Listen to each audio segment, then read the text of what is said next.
Story time about this girl who faked being Latina. So there was this girl who went to my school. Let's call her Sarah. Sarah is the queen of lies. In every subject we talk about, Sarah always, and I mean always, comes up with a lie that has to do with her life. Here's an example. What if we're talking about Tom Holland? She'd just come in and say, "Oh yeah, Tom Holland is my dad's friend. I met him once." You know, these types of lies. Another one is when she told everyone she's Latina. It was lunchtime in school and we were talking about where we went for the summer.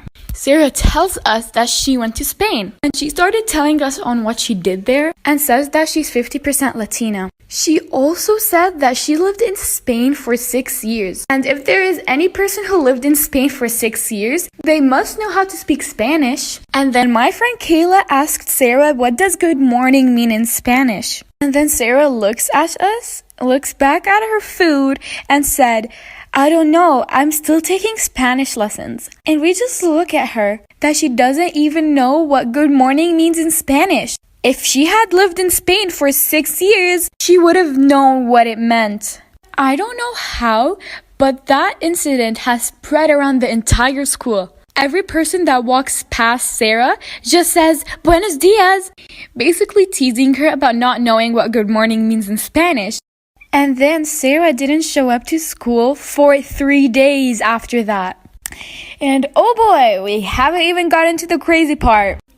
The 3 days pass and Sarah comes back to school.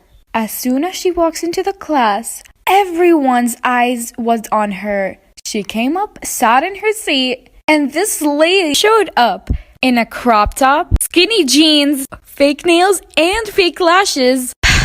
And her hair was in a bun with edges. Yes, you heard me, edges. This lady is white. And in lunchtime, she took out a bag of hot Cheetos and some dipping sauce. I don't know if this was supposed to make us think she's Latina, but trust me, it didn't work. All of the freshmen and sophomores took out their phone and started filming her. This is where I kind of felt bad, but she ran to the bathroom crying, and she just stayed there and didn't show up to any classes for the rest of the day. Story time. So there was this one girl in 7th grade, let's call her Lexi. And Lexi used to sit next to me in class. And I was throwing a Halloween party later this week. I decided to write a list of what we're going to be doing at the party in class while Lexi's sitting next to me. She looks over at my notebook and sees it. And she was like, "I'm invited, right?" I looked at her and I just didn't say anything because I didn't want to tell her she's not. She got really excited and was like, "I'm going to be wearing a devil costume. Actually, no, I want to be the angel." And at the end of class, she told me to send her the location and information on her Instagram. And I remembered that Lexi had a lot of spam accounts and accounts she doesn't use. So I decided to send her the information on one of the accounts she doesn't use. 2 days later, I got a message from Lexi. She sent me a message from one of her real accounts. Then she told me that I forgot to send her the information for the party. I told her that I did send the location, but on her other account, and that I didn't know she stopped using it. Lexi didn't believe me, so I sent her a screenshot. Then I told her that since she didn't confirm, she can't come to the party because I had a limit of 20 people. Lexi got really mad and started calling me mean stuff, that I'm rude and forgetful.